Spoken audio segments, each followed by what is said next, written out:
სულ იყო მუდმივი შესვლა, გამოსვლა, პატიმრების შემოყვანა, წამება, იქ იყო ესეთი წინ იყო დაახლოებით 1-2 კვადრატული მეტრის მაგი და რაზეც გამოჰქონდათ პატარა ნაცისფერი კამერა, მარკას ვერ ხედავდი და მდებდნენ ამ კამერას, რომ უღებდნენ, აი სადაც კადრები გამოვიდა, უღებდნენ, ამას მე ჩემი თვალით უყურებდი ყველაფერს. ეს კარი, საკნის კარი. საკნის კარი იყო ჩვეულებრივი რკინის რეშოტკებს რო ეძახთ ესეთი ანუ. არ იყო დახურული.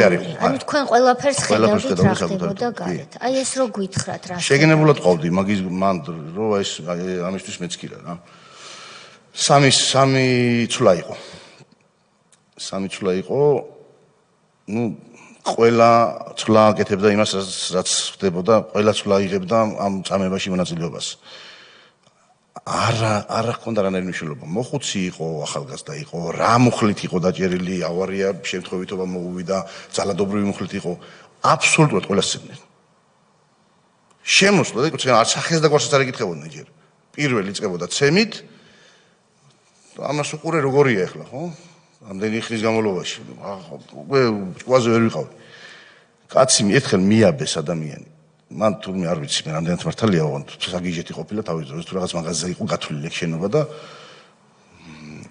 ადამიანი ბოდიში და გააფრინა რა, იქ ამ ცემით, ამ ყველაფრის ცქერით იმით და მოიტანეს რაღაცა სქელი ესეთი ქუდი. ეგ ჩაფხუტები როა, ოღონდ სქელი რეზინი იყო. იმიტომ რომ თავს ეს გამორბოდა და თავით ეჯახებოდა ხოლმე. იმდენად ისე გაამწარეს რომ გამორბოდა და კიდევ თავით ეჯახებოდა. თავის მოკლასცადა რა.